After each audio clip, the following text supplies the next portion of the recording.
غوث پر تھوڑا سا سمجھیں، غوث کیا ہے. یعنی غوث کے اوپر اعتراض ہے نا کہ یہ غوث کہنا شرک ہے. یہ جو غوث کہتے ہیں شیخ عبد القادر جیلانی کو، اور اللہ اکبر پوری دنیا میں ایک ہی شیخ غوث اعظم ہے، وہ شیخ عبد القادر جیلانی ہے، دوسرا کوئی نہیں اللہ نے بنایا. جس کو اللہ بنائے وہ بندہ کیا کر سکتا ہے؟ کتنا ہی مٹ جائے بیٹھ سکتا ہے، نام تو چلتا ہی رہے گا. دیکھیں نا آج ہم یہاں بھی ان کا بیان کر رہے ہیں، کرتے رہیں گے قیامت تک. یہ نہیں کہ میرے دعویٰ ہے کہ میرے بعد کوئی نہیں ہوگا. اللہ میرے بڑوں نے بھی یہی کہا تھا کہ ہمارے بڑے بات چلتا رہے گا انشاءاللہ. ان کا ذکر کبھی، اس لیے کہ اللہ نے وعدہ کیا نا فَاذْكُرُونِي أَذْكُرُكُمْ وَاشْكُرُوا لِي وَلَا تَكْفُرُونَ.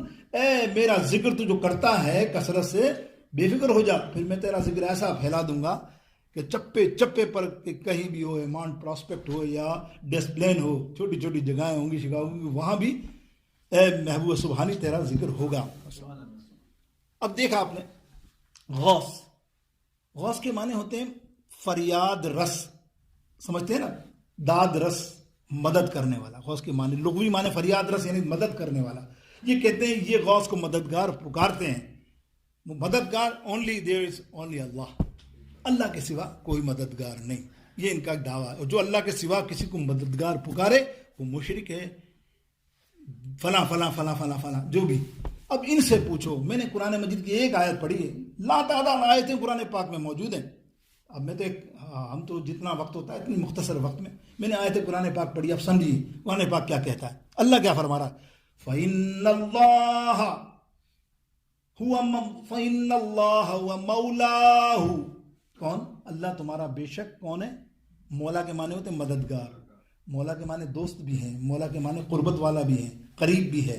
مولا کے معنی دوست کے بھی ہیں، مولا کے معنی مددگار کے بھی ہیں. اللہ فرما رہا اللہ تمہارا مددگار ہے بے شک. اور پھر فرمایا وَهُوَ جبریل، جبریل بھی تمہارا مددگار ہے. قرآن پاک کی آیت ہے نا، اٹھا کے تفسیر کسی کی بھی دیکھ لو، ترجمہ بھی دیکھ لو، میں تو مفہوم پیش کر رہا ہوں. پھر فرمایا وَصَالِحُ الْمُؤْمِنِينَ. یہ صالح المؤمن کون ہے؟ اللہ کے ولی، نیک لوگ نا، اللہ کے ولی، یہ بھی تمہارے مددگار ہیں. یہ قرآن پاک میں ایک جگہ پہ یہ ایک اور تھوڑا سا اور سمجھا دیتا ہوں. آگے ایک جگہ اور ارشاد فرمایا، یہ جو قرآن پاک کی آیت ہے یہ 28واں پارہ اور سورہ تحریم آیت نمبر 4، یہ فَإِنَّ اللَّهُ وَمَوْلَاهُ. اور ایک اور آیت کریم بڑی مشہور ہے، انما ولیکم اللہ ورسولہ. تمہارے مددگار کون ہے؟ اللہ. تمہارا مددگار کون ہے؟ اس کا رسول ورسول. اور پھر فرمایا والذین آمنوا، اور یہ ایمان والے نیک لوگ ولی. یہ دوسری آیت. اب جب اللہ خود فرما رہا ہے کہ میں مددگار ہوں اور میرے عطا کر سے میرا نبی، میرا رسول ولی مددگار ہے، میرے جبریل، میرے فرشتے، میرے مومنین اولیاء مددگار ہیں میرے عطا سے. اب مدد کا کیا ہے؟ کیوں یہ گھماتے ہیں؟ کون آدمی بندہ گھومتا ہے؟ یاد رکھیے اگر یہ جو ان کا کانسیپٹ ہے کہ مدد کرنے والا صرف اللہ ہے تو دنیا کے سارے قانون فیل ہو گئے، سبھی مشرک ہو گئے. ڈاکٹر سے مدد مانگنا مشرک، شرک. ڈاکٹر کے پاس جا کے بولنا میں بیمار ہوں میرا علاج کر دو، شرک، نرا شرک. اگر ان کے یہ جو خود جاتے ہیں نا، ان کو ہارٹ اٹیک ہوتا ہے کہاں جاتے ہیں؟ حکیم کے پاس جاتے ہیں یا اپنے آپ ہی علاج کر لیتے ہیں؟ نہیں نا، جانا ہی پڑتا ہے نا. جا کے وہ آئی سی یو میں گھومے ہو مولانا صاحب، کیا ہوا مولانا صاحب کس نے مدد کی؟ یار ڈاکٹر نے بچا لیا، بس ٹائم پہ پہنچ گیا، اس نے بچا دیا، جو بھی انجیکشن دیا. یہ تو معاون ہے، یہ مددگار معاون ہیں، وسیلے ہیں. اصل تو تجھے شفا اللہ نے دی ہے، اللہ نے مدد کی ہے. مقصد کیا ہے کہ حقیقی ہر چیز حقیقی اللہ رب العالمین کے پاس ہے، اللہ کے لیے ہے. چاہے اللہ رب العالمین رزق دیتا ہے، کیا خود نعوذ باللہ ہم سمجھیں کہ اللہ ہمارے پاس زمین پہ آ کے سب کو نوٹ دیتا ہے، یہ لو تمہاری تنخواہ ہے، تمہاری تنخواہ تمہیں کہیں اور سے ملتی ہے نا. رزق کا ذریعہ تو اللہ نے بنایا، دینے والی وہ ذات ہے بے شک. تو حقیقی وہ ہے، اور اللہ کے بتایا، اللہ کے دیے سے جتنی مخلوق ہے اور خاص کر انبیاء کرام، ان کو اختیار، اللہ کے ولیوں کو اختیار، جیسے میں نے قرآن پاک پڑھا آپ کے سامنے. تو یہ مددگار کا یا غوث کے معنی اگر ہم کسی کو کہتے ہیں تو کسی کا ارادہ نہیں ہوتا. کوئی سنی اٹھا کے بتا دو گریبان سے، کوئی یہ کہتا ہو کہ ہم نے غوث پاک کو اللہ سمجھا ہے، استغفر اللہ. ہم نے داتا صاحب کو اللہ سمجھا ہے، ہم نے غریب نواز کے یہاں جاتے ہیں اللہ سمجھ کے جاتے ہیں. نعوذ باللہ. کچے سے کچا بھی مومن ہوگا، مسلمان ہوگا نا، کچے سے کچا لا علم جاہل وہ بھی نہیں کہے گا نہیں ہم اس کے وسیلے سے مانگنے جاتے ہیں، اس کے در پہ اس لیے جاتے ہیں کہ اللہ تعالیٰ اس کے صدقے، اس نیک بندے کے صدقے اللہ تعالیٰ ہماری دعاؤں کو قبول فرما لے. یہ یا غوث کا بھی سمجھیں اور تھوڑا وہ سمجھاؤں. پھر اعتراض ہوتا ہے جناب صحابہ اور خدا گواہ ہے 7 کتابیں تو آپ کو پتہ ہی ہے سیاست کی، 6 کتابیں اور 7 کتابیں اور 8 کتابیں اور 20 کتابیں، سب کتابیں احادیث کی 100 جمع کرو، 100 دیر آر 100 کتاب بکس احادیث جمع کرو، اس میں دیکھو تم ایک سے ایک حدیث، سارا مسئلہ کیا ہوگا. صحابہ کو کوئی تکلیف ہوئی، کہاں پہنچا؟ حضور کے دربار میں، یا رسول اللہ میرا یہ مسئلہ ہے. ایک صحابی کو غزوہ کے اندر آنکھ نکل گئی، حضور حضرت قتادہ رضی اللہ تعالیٰ، آنکھ کا ڈھیلا نکل گیا تیر لگنے سے، باہر آ گیا، ہاتھ میں ہے. کسی نے کہا چلو طبیب کے بعد، بولے میرا طبیب تو ہو رہا.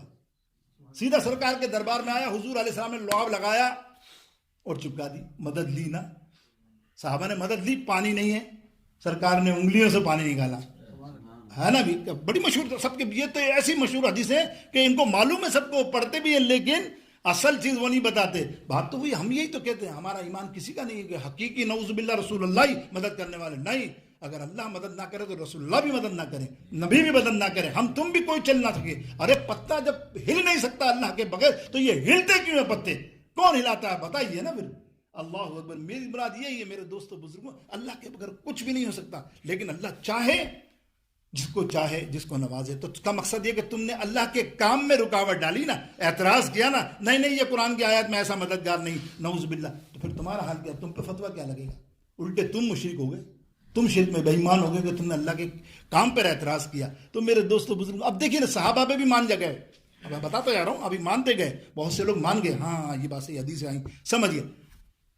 دوسرا فرمان، اب میں آپ کو بتاؤں، تو صحابہ نے مدد کی نا، مدد مانگنا کہتے ہیں شرک ہے. تو دوسری سوچیے کہ اگر کوئی صحابی بغیر کسی کے مدد مانگے کر لے مدد، پھر کیا کہو گے تم؟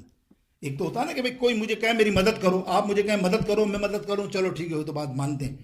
کوئی یہ کہتے ہیں صحابی نے کہا مدد کی. سنو، صحابی بغیر کسی مدد کی اپیل کے مدد کر لے ڈائریکٹ، اور وہ بھی روحانی، پھر آپ کیا کہیں گے؟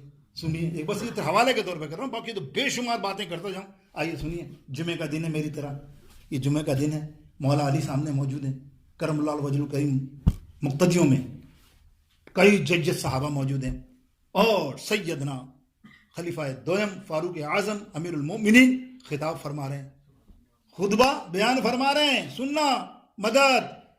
اچانک سب نے دیکھا کہ حضرت عمر فاروق رضی اللہ تعالیٰ عنہ نے اپنی گردن کو سیدھی طرف موڑا اور آواز لگائی بآواز بلند، یا ساریۃ الجبل. بڑی مشہور حدیث ہے، مشہور حدیث، بچہ انشاءاللہ جانتا ہوں، آپ بھی جانتے ہیں. کہاں؟ ایران کے اندر ان کا جنرل ساریہ، حضرت ساریہ رضی اللہ تعالیٰ عنہ لڑ رہے تھے جنگ، تو شکست نزدیک تھی، اور مدینے میں بیٹھ کر میرا عمر فاروق دیکھ رہا ہے ان کو اور کہہ رہا ہے ساریہ پہاڑ پہ چڑھ جا، جنگ جیتنی ہے تو پلاننگ. اور جب ساریۃ الجبل واپس آئے تو کہا کہ ہمیں حضرت عمر فاروق نے مدد کی تو ہم جنگ جیتے. بولے کیسے؟ بولے ہم پہاڑ پہ چڑھے تو ہمارے کو یہ ہماری جو پلاننگ تھی عمر فاروق نے بتائی، اس سے ہم کامیابی حاصل کی. تو عمر فاروق نے مدد کی نا، بغیر بتائے نا. یہ دیکھو یہ بھی تو مدد ہے نا. کون کے مدد کرنے والا تو اللہ ہے، لیکن اللہ جس سے کروا. فاروق اعظم نے ایک خط لکھا، کس کو؟ دریائے نیل، دریائے نیل کو خط لکھا نا. کیوں؟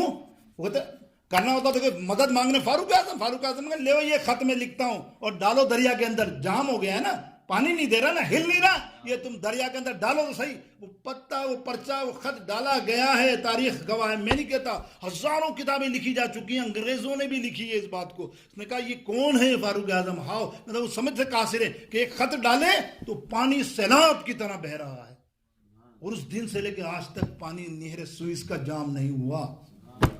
یہ فاروق، آگ آ رہی ہے، اپنا کرتا اٹھا کے اس کو دے رہے ہیں صحابی کو، جاؤ ذرا آگ کو دکھا تو صحیح میرا کرتا کیسے آتی ہے. مدینے پاک میں آگ نے کرتا دیکھا تو وہ ایسی بھاگی ہے جیسے پیچھے پلٹ کر جہاں سے آئی تھی وہاں چلی گئی. یہ مدد کی میں نے ایک مثال دی. یا غوث کو ہم سمجھنے کی کوشش کریں تو پھر انشاءاللہ آج اور کل ہم جو بیان کریں نا غوث اعظم تو سمجھ میں آنا چاہیے، ورنہ ہمارے عام بچوں میں، لوگوں میں، ارے یا غوث اعظم یہ کرامت.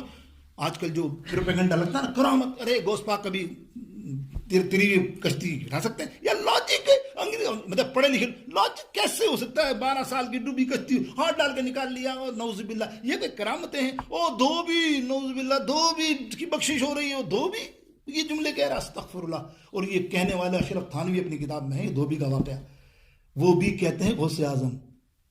مفتی نذیر فتاوی نظریہ کے نظیریہ بہت بڑی کتاب ہے ان کی، انہی کی، وہ بھی غوث اعظم کہتے ہیں. ابن تیمیہ بھی غوث اعظم کہتا ہے، اے بھائی تو کہاں جائے گا، وہ تو غوث کہتے ہیں، تم نے آ کے نئی چیز ڈال دی کہ نہیں غوث کہنا شرک ہے، تو پہلے تو مشرک تم وہاں بناؤ پھر ہم کو بناؤ، ہمارا تو الحمدللہ عقیدہ، الحمدللہ ہم تو جانتے ہیں اپنے عقیدے کو، ہم تو غوث اعظم ہی کہیں گے، تو جلتا ہے مرد، ہمارا تو کام یہ ہے کہ غوث اعظم سے مدد مانگتے ہیں، یا غوث المدد انشاءاللہ ہم کہتے ہیں.